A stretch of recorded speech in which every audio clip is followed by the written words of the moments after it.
ओम श्री गुरुवे नमः।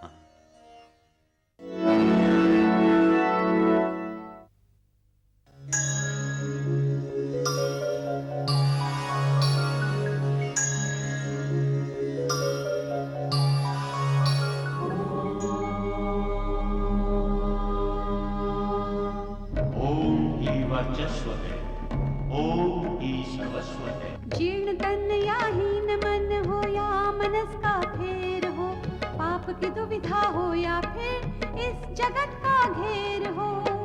शरण अध्यात्म को अपना बना कर देख, एक और विज्ञान से रिश्ता बना कर देख।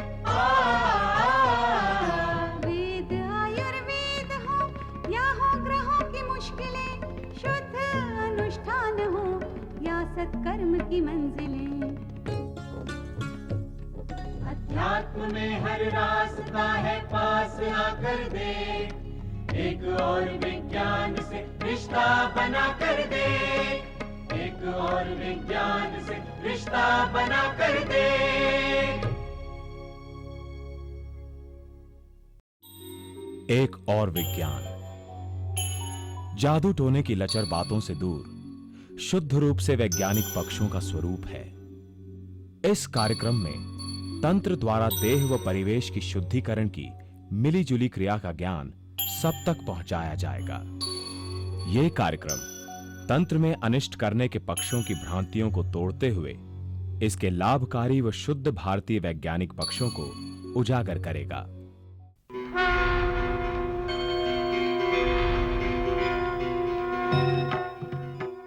जय भगवान, नमस्कार, जय माता दी। कैसे हम अपनी मंजिल पर पहुंच सकते हैं, पीछे हम बात कर रहे थे। दोस्तों, मंजिल निश्चित कर लें, रास्ता मिल जाएगा, पर इस सब में गुरु आपकी बहुत मदद करते हैं। गुरु रास्ते को आसान बना देते हैं और मंजिल भी निकट आ जाती है जब गुरु कृपा होती है। गुरु का ज्ञान आपके अज्ञान को नष्ट कर देता है। गुरु की नसीहत आपकी जिंदगी में नई क्रांति ला देती है। कभी कभी ऐसे व्यक्तियों का साथ मिल जाता है, गुरु नहीं होते, कुछ ऐसी चीज सिखा जाते हैं कि आपकी पूरी जिंदगी चेंज हो जाती है। बात उन दिनों की है जब इंसान शुरू में संघर्ष कर रहा था आगे बढ़ने के लिए। उसको अग्नि के बारे, रोशनी के बारे ज्यादा पता ना था। गांव में अंधेरा था बहुत, लोग बहुत परेशान हुए, सोच रहे थे क्या करें, बात नहीं बन पा रही थी। अंधेरा कैसे खत्म हो, सभी इकट्ठे हुए। किसी ने कहा अंधेरे को दफना दो, किसी ने कहा अंधेरे को जरूर जोर जोर से पंखा करो, भाग जाएगा। एक और व्यक्ति आया, उसने कहा नहीं, ऐसे नहीं जाएगा, धीरे धीरे अंधेरे की बाल्टी भरो, इसको कुएं में डालते आओ। डालते रहे, देखा अंधेरा वहां का वहां है, कुछ नहीं हुआ। एक परंपरा बन गई गांव में, रात के वक्त सभी लोग 1 बाल्टी, 2 बाल्टी, 4 बाल्टी अंधेरे को बाहर डाल के आते कि शायद रोशनी आ जाए। एक नवयुवक की शादी हुई। वो शादी किसी ऐसी लड़की से हुई जो बहुत विदुषी थी, एजुकेटेड थी, ज्ञान था उसको। जब वो आई तो उसको भी कहा गया घर के बड़े लोगों ने कि बेटे जे ले एक बाल्टी, तू भी इस बाल्टी को अंधेरे में अंधेरा भर ले और बाहर डाल के आ।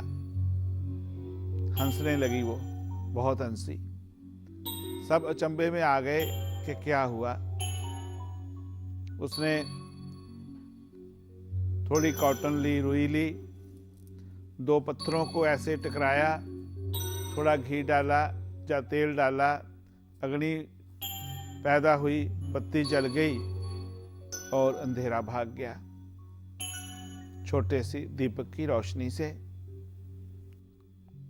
ये काल्पनिक कथा बहुत कुछ सिखाती है कि जब ज्ञान आ जाता है, आपको नॉलेज मिल जाता है, तो आपको सब चीज में आनंद ही आनंद मिलता है। रोशनी अंधेरे की परतों को निकाल देती है।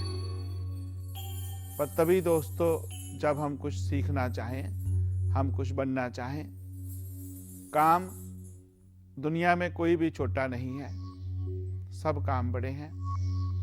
एक ढंग है सोचने का। मेरे गुरुदेव बताया करते थे, एक बार गांव के पास मंदिर बन रहा था और 3 व्यक्ति पत्थर तोड़ रहे थे। पत्थर से ही मंदिर बनेगा। पहले को पूछा कि क्या कर रहे हो बेटे? बोले दिखता नहीं तुम्हें, मैं अपने नसीब को रो रहा हूं, पत्थर तोड़ रहा हूं, क्या करूं? बस जो मेरे भाग्य में लिखा है भोग रहा हूं। दूसरे व्यक्ति को पूछा, बोले रोजी रोटी कमा रहा हूं, रोटी चल जाएगी, मजदूरी कर रहा हूं। तीसरे के पास गए, बोले क्या कर रहे हो? वो गाने गा रहा था मजे में। बोले कितनी कृपा मुझ पे, मैं भगवान के मंदिर के लिए पत्थर तोड़ रहा हूं। बहुत मस्ती में था वो आदमी। काम दोस्तों कोई भी है, उसको आनंद से, मस्ती से, जब हम अच्छी नजरों से देखते हैं, ज्ञान के प्रकाश से देखते हैं, तो बात बदल जाती है, जिंदगी बदल जाती है। जैसे सदा ही आपको कहता हूं कि इस विश्व में, इस संसार में बहुत पॉसिबिलिटीज हैं जो आपको आगे बढ़ा सकती हैं। मिट्टी से सस्ता कुछ नहीं है। अच्छा कारीगर उस मिट्टी से बड़े बड़े टॉय, खिलौने बना लेता है। आनंद से, खुशी से जब आप कुछ करते हैं तो उसका आनंद दूसरा होता है, उसका रिजल्ट भी दूसरा मिलता है। आप देखें, कभी बच्चे भी मेरी बात को सुन रहे होंगे। बच्चों, आपने देखा होगा जिस दिन आप मूड से पढ़ते हैं, खुशी से स्टडी करते हैं, उस दिन आप 2 घंटे में इतना कुछ कर लेते हैं कि आपने 2 दिन में नहीं किया होता, क्योंकि तब आप एंजॉय करते हैं उसमें। ऐसे ही आप बुक लेके बैठे रहते हैं तो कोई बात नहीं बनेगी।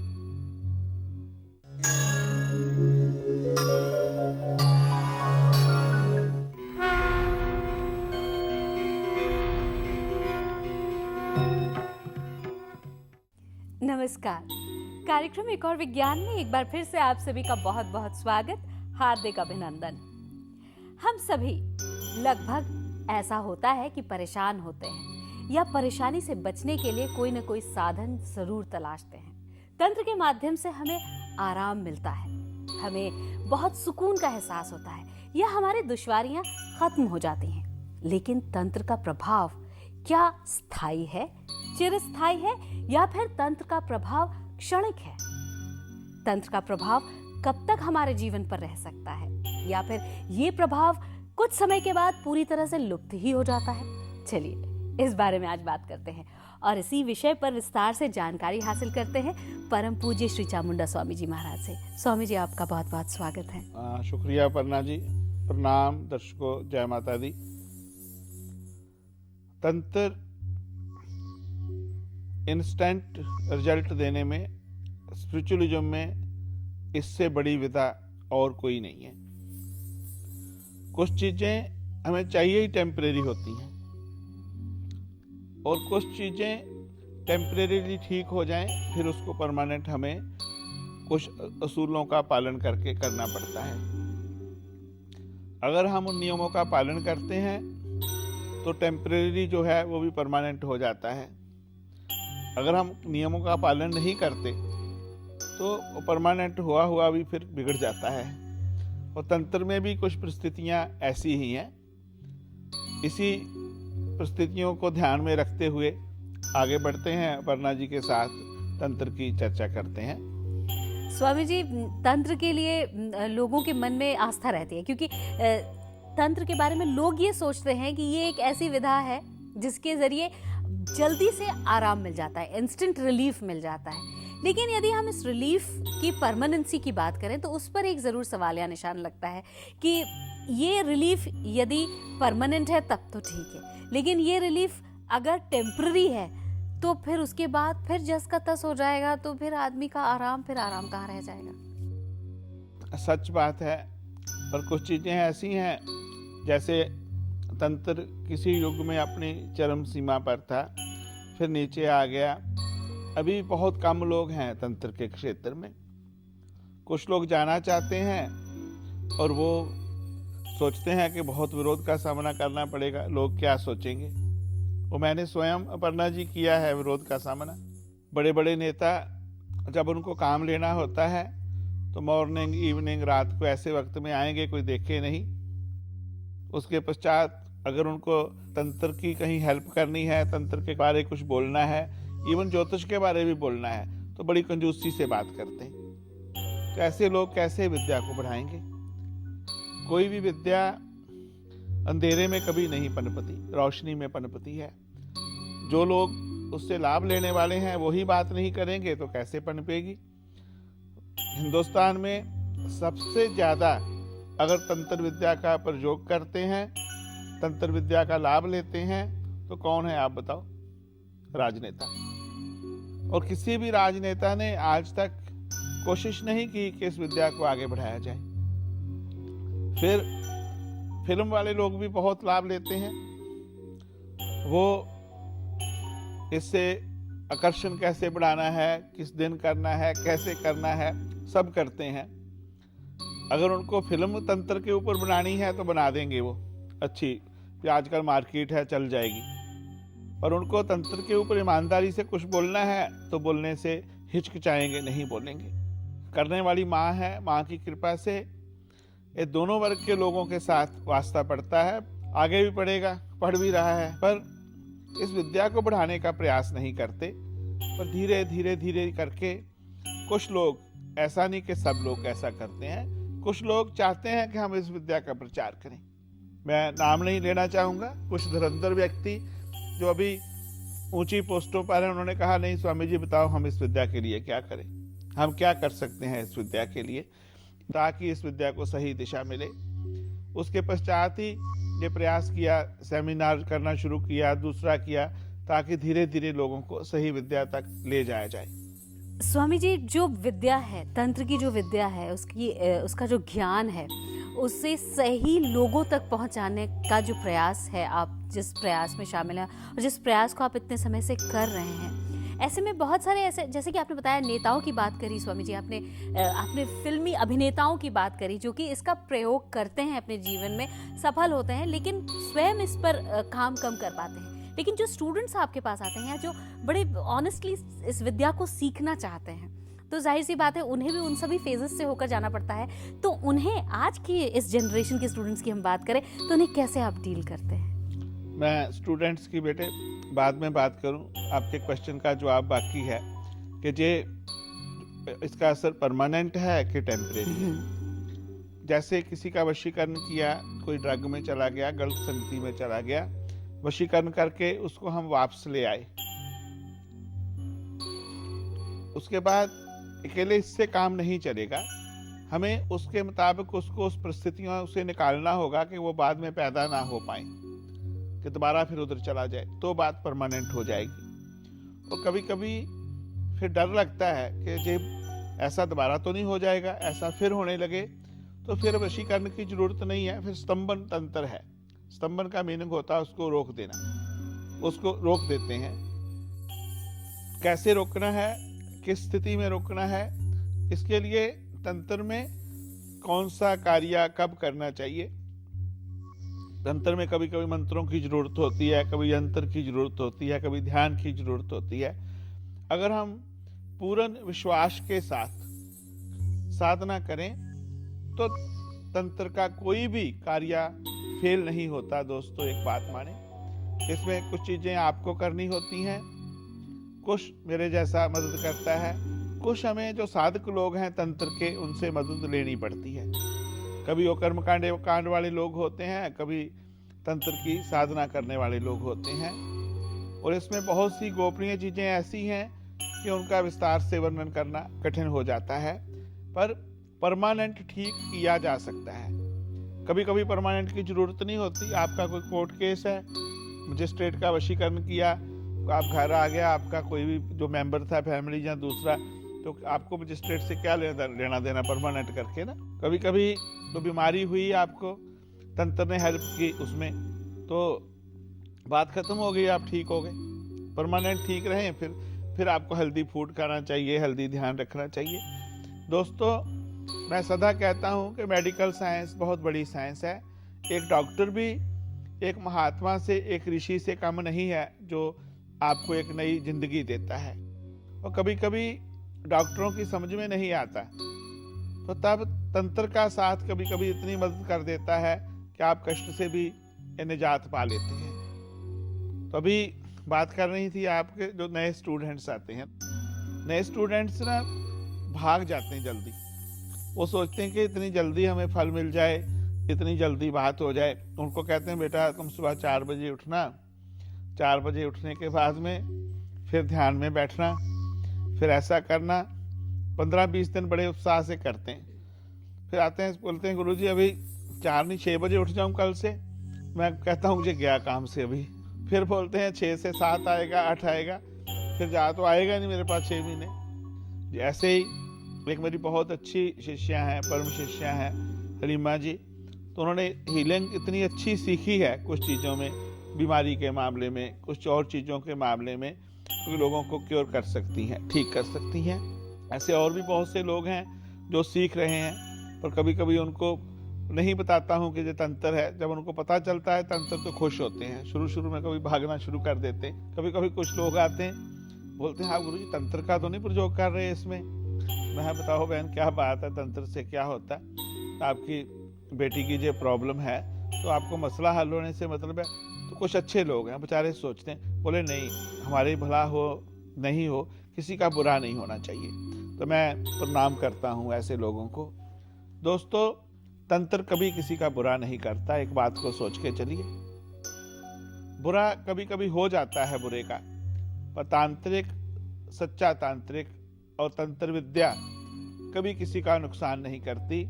विशेषकर कामाख्या तंत्र साधना केंद्र हमारी संस्था, बुरा करना दूर की बात है, जो ऐसा सोच करके भी आते हैं उनको आना ही मना है इस जगह पे। आप किसी का बुरा सोच के आएंगे, हमारा साथ क्या हमारा विरोध मिलेगा आपको। आप सोचिए जब किसी का बुरा सोचते ही हैं यहाँ पर ना, तो वाइब्रेशन ऐसी पैदा होती हैं कि सब कुछ बुरा ही बुरा होने लगता है ना, सब नुकसान होने लगता है। तो तंत्र में कुछ चीजें परमानेंट हो जाती हैं, कुछ परमानेंट नहीं होती हैं। जैसे नजर का असर परमानेंट नहीं होता है और नजर का इलाज भी परमानेंट नहीं होता है, तभी हम भगवान की आरती रोज करते हैं तो उनको भी नजर ना लगे। तो कुछ चीजें ऐसी हैं कि जो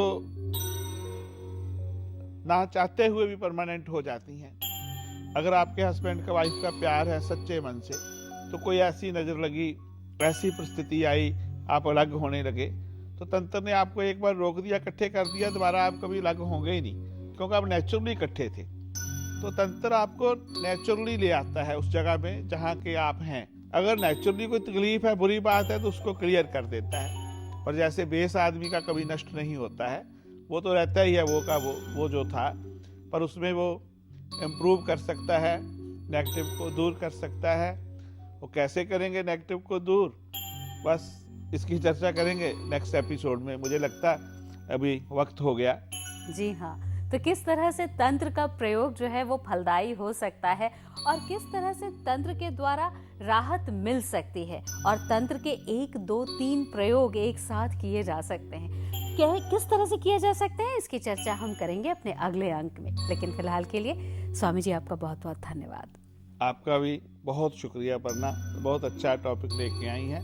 बहुत माँ कृपा करे आप अच्छे साधक बने, सच्चे साधक बने और साधना करते करते अपना और दूसरों का भला करें, खुश रहें, तभी हम समझेंगे एक और विज्ञान का प्रयास सही प्रयास है और सक्सेस हो रहा है। दोस्तों, ये कार्यक्रम आपका अपना है। आपका कोई भी सुझाव या हमारे प्रोग्राम की जो कमी है वो मेरे लिए आशीर्वाद होगा। अगर आप बताएंगे, अपर्णा जी के लिए भी आशीर्वाद होगा, क्योंकि हम आपसे भी बहुत कुछ सीखते हैं।